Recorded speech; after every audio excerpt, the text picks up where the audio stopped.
For advertisement, call 8125893028. Our Gmail maxtvtelugu@gmail.com. Max TV ప్రేక్షకులకు నమస్కారం. నా పేరు మయబ్రహ్మ నరసింహ. నేను అడ్వకేట్ మరియు ఫ్యామిలీ కౌన్సిలర్ మరియు సామాజిక కార్యకర్తను కూడా. నేను సికింద్రాబాద్ ప్రాంతంలో ఎన్నో రకాల సేవా కార్యక్రమాలు, సహాయ కార్యక్రమాలు చేస్తూ ఉంటున్నాను.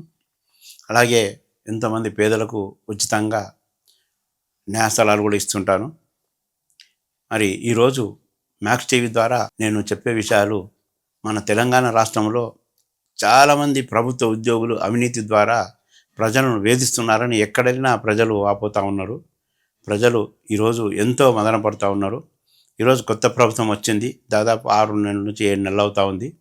ప్రభుత్వంలో దాదాపు ఈ 6 నెలలలో 3 నెలల పైన ఎలక్షన్ కూడా ఉన్నందున ఎలక్షన్ కార్యక్రమాల వల్ల అందరం బిజీ ఉన్నారు. ఎవరు అధికారులు కూడా, ప్రజాప్రతినిధులు కానీ అందరూ కూడా ప్రజలకు ఆ 3 నెలల కాలంలో ఎలాంటి కార్యక్రమాలు చేయలేకపోయారు. మరి ఈరోజు రైతులకు కానీ, పేదలకు పెన్షన్స్ కానీ, ఈ రకంగా ఎన్నో రకాలుగా కార్యక్రమాలు చేస్తూ ఉన్నారు. నిరుద్యోగులకు ఉపాధి అవకాశాలు, ఉద్యోగ అవకాశాలు కల్పిస్తూ ఉన్నా కానీ ఈరోజు ప్రజల్లో ఎక్కడెళ్ళినా నాకు ఎంతోమంది చెప్తూ ఉంటారు. కానీ నేను ఏ అధికారితోటి ప్రేమగా, మర్యాదగా మాట్లాడి పని తీసుకోవచ్చు అనే నమ్మకం నాకుంది. ఏ పోలీస్ అధికారి కానీ, రెవెన్యూ డిపార్ట్మెంట్ కానీ, మున్సిపల్ కానీ అనుకున్నాను. నాలాగనే అందరితో వీళ్ళు ప్రవర్తిస్తారని అనుకుంటున్నాను. కానీ నేను వింటున్నది చాలా బాధాకరం. నేను ముఖ్యంగా ఈరోజు రెవెన్యూ డిపార్ట్మెంట్లో, మున్సిపల్ డిపార్ట్మెంట్లో చాలా అవినీతి ఉందని ప్రజలు ఎంతోమంది నాకు రోజు చెప్తూ ఉంటారు. ఎంతో మమ్మల్ని వేధిస్తున్నారు సార్, అన్న వేధిస్తూ ఉన్నారు, చిన్న చిన్న పనులకు మాకు ఇదవుతూ ఉందని. ఒక తెలంగాణ ప్రాంతం మొత్తంలో, ఒక హైదరాబాద్లోనే కాదు, తెలంగాణ ప్రాంతం మొత్తంలో నేను మీకు ఒక్కటే రిక్వెస్ట్ చేస్తూ ఉన్నాను. నేను పోలీస్ డిపార్ట్మెంట్కు, ఆర్మీకి ఏ రకంగా గౌరవిస్తానో పోలీస్ డిపార్ట్మెంట్కు నాకు ప్రత్యేక గౌరవం. ఎందుకంటే పేద ప్రజలు నిర్భయంగా, ప్రశాంతంగా ఉన్నారు అంటే ఒక పోలీసు వాళ్ళనే అని నా నమ్మకం. మన మాన ప్రాణాలు రక్షించేది కూడా పోలీసు వాళ్ళని నేను పోలీసు వాళ్ళకు చేతులెత్తి సవినయంగా మనవి చేస్తూ ఉన్నాను. ఎందుకంటే పోలీసు వ్యవస్థ లేకుంటే ప్రజలు, అమాయకులు, నిరుపేదలు, మహిళలు ఇంత ప్రశాంతంగా ఉండరు అనేది నా నమ్మకం. భారతదేశంలో మనం ఆర్మీకి మాత్రం ప్రతి ఒక్కరం సెల్యూట్ కొడతాం, ప్రతి ఒక్కరం కూడా గౌరవిస్తాం. కానీ పోలీసు వాళ్ళని గౌరవించం. దానికి కొన్ని కారణాలు ఉన్నాయి. కానీ నేనేమంటా, ఏదేమైనా కానీ వ్యవస్థను గౌరవించాలి. వ్యక్తులను ద్వేషిద్దాం, వ్యక్తులను ఖండిద్దాం, వ్యక్తుల చర్యలపైన మనం స్పందిద్దాం. వ్యక్తులు చేసే చెడు పైన, ప్రజలను వేధించే, బాధలు పెట్టే పైన పై అధికారులకు కూడా ఫిర్యాదు చేయొచ్చు, అలాగే కోర్టుకు కూడా వెళ్ళొచ్చు. కానీ వ్యవస్థను మనం అసహించుకోవద్దు, అవమానపరచొద్దు అనేది నా ఉద్దేశం. ఎందుకంటే పోలీస్ వ్యవస్థ లేకపోతే మరి మనం నిర్భయంగా కంటిన్యూ నిద్రపోలేం. కాబట్టి అన్ని వ్యవస్థలలాగానే ఆ వ్యవస్థలు కూడా లోటుపాట్లు ఉన్నాయి, ఆ వ్యవస్థలు కూడా చెడ్డవాళ్ళు ఉన్నారు.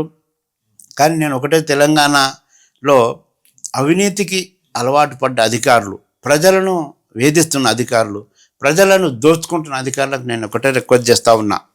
మీరు ఎంత సంపాదించినా, ఎంత మీ అధికారం చెలాయించినా, ఎన్ని రకాలుగా ప్రజలను వేధించినా, అమాయకులను వేధించినా, మహిళలను వేధించినా ఆ పాపం మీకు తలగక మానదని నేను మనవి చేస్తూ ఉన్నాను.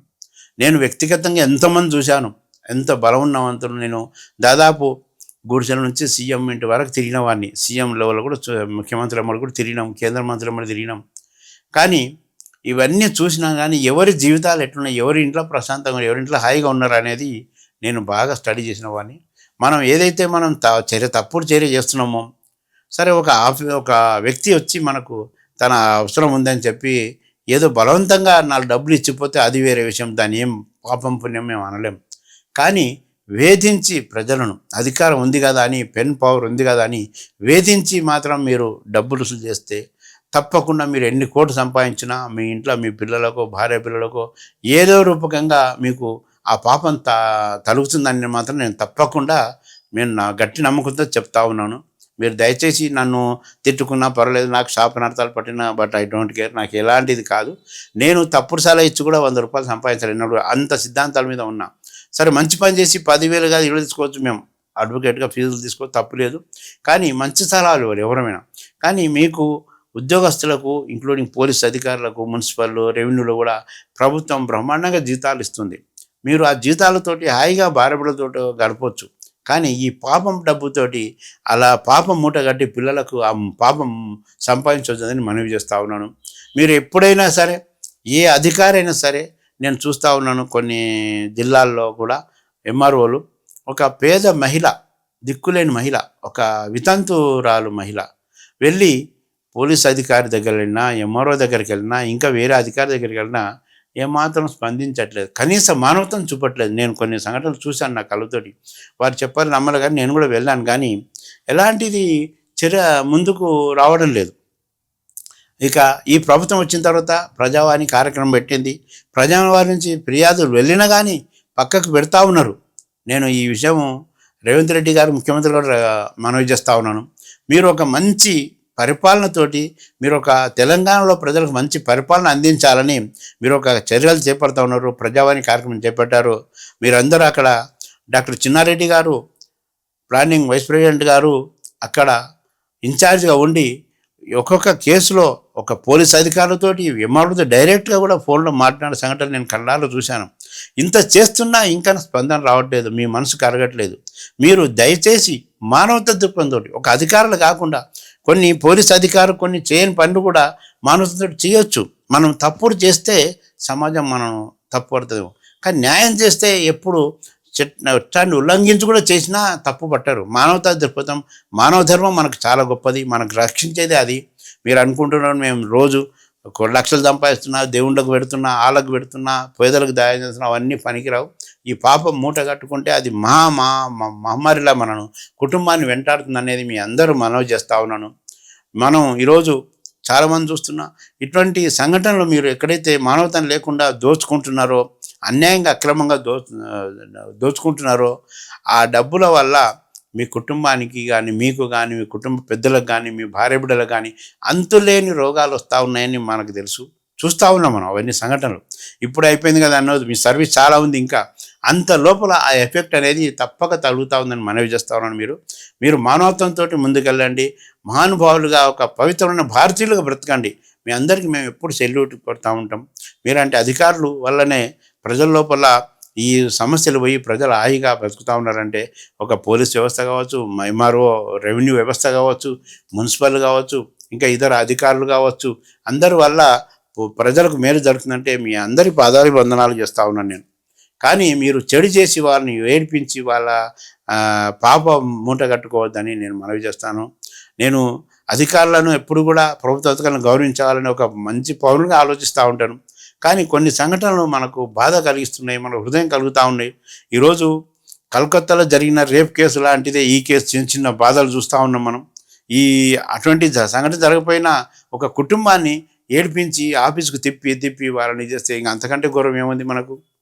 వాటికి వీటికి తేడా ఏముంది? ఒక్కసారి అధికారులు, తెలంగాణ అధికారులు అందరికీ నేను పేరున వ్యక్తిగతంగా మీ అందరూ కూడా పేరున నమస్కారాలు తెలియజేస్తూ, మీ అందరినీ వేడుకుంటూ, మీ అందరితో మనవి చేస్తూ, మీరు దయచేసి ఈ రోజు నుంచి అటువంటి సంఘటనలు పోవద్దు. మీరు ఏదున్నా మీ పెన్ పవర్ ఎంతవరకు ఉన్న అధికారం ఉందో మీరు చెయ్యండి. ఏదైనా ఉంటే చెప్పండి, సరా ఇది కావాలి, ఇది చేయండి, చేసుకోండి అమ్మా, మేము చేస్తామని చెప్పండి, సాయం చేయండి. మీ జీవితం ఒక వెలుగుతుంది. మీ జీవితంలో ఒక అనుభూతి, ఒక సంతోషకరమైన అనుభూతి మీ భార్య బిడ్డలకు కూడా మంచి కలుగుతూ ఉంది. మీరందరూ హ్యాపీగా ఆనందంగా జీవితాన్ని గడుపుతారని మనవి చేస్తూ ఉన్నాను. ఇక అలాంటి అవకాశాలకు మీరు పోవద్దు, అటువంటి అత్యాశకు పోవద్దు, అటువంటి అవినీతి పోవద్దు, ప్రజలను దోచుకోవద్దు, ప్రజలను యొక్క పాపాలు మూట కట్టుకోవద్దని మరీ మనవి చేస్తూ, మీరందరూ కూడా తెలంగాణ ఉద్యోగస్తులందరూ కూడా, అన్ని వ్యవస్థలో ఉన్న ప్రభుత్వ ఉద్యోగులందరూ కూడా మన ముఖ్యమంత్రి గారి మంచి కార్యక్రమానికి మద్దతు ఇచ్చి తెలంగాణ ప్రజలకు మేలు చేసేది చర్యలను మీరందరూ సమర్థిస్తారని మీ అందరితో మనం చేస్తాను. ఆనాడు తెలంగాణ ఉద్యమప్పుడు ప్రతి ఒక్క తెలంగాణ రాజకీయ నాయకులందరూ, తెలంగాణ ప్రభుత్వ ఉద్యోగులందరూ కూడా, నిరుద్యోగుల పాటు, విద్యార్థుల పాటు మేమందరం తెలంగాణ కొరం నరుక్కుంటాం, చేసుకుంటాం, మాకు తెలంగాణ ముఖ్యం, మేము ఎలాంటి అన్నారు. కానీ తెలంగాణ వచ్చిన తర్వాత 10 ఏళ్ళు ఎంత దోచుకున్నారో మీ మనస్సాక్షి తెలుసు, మీరు మీడియాకు తెలుసు, తెలంగాణ ప్రజలకు తెలుసు ఎన్ని రకాలుగా దోపిడీ జరిగిందో. అలాంటి అవకాశం ఇవ్వకుండా తెలంగాణలో ప్రజలందరూ కూడా మీరు మంచిగా ఉండి, మీరు మంత్రులకు సపోర్ట్ చేసి, మంత్రులు కూడా మంచిగా అవినీతి పాల్పడకుండా మీరు మంచిగా సపోర్ట్ చేయండి. ఒక అఫీషియల్స్గా అధికారాలు మీకుంటాయి, ఆ విషయాలన్నీ మీకు తెలుస్తాయి, కానీ మంత్రులకి ఏం తెలియవు. మీరు చెప్తేనే వాళ్ళు చేస్తారు. కాబట్టి మీరు ముఖ్యమంత్రి వరకు కూడా మద్దతు ఇచ్చి ఒక డైనమిక్ యంగ్ ముఖ్యమంత్రి మనకు ఉన్నాడు. తెలంగాణ దేశంలోనే ఒక ఆదర్శంగా రాష్ట్రంగా ఉండాలని, అందుకు మీ అందరి సహకారమే మనకు పనికొస్తుందని నమ్ముతా ఉన్నాను.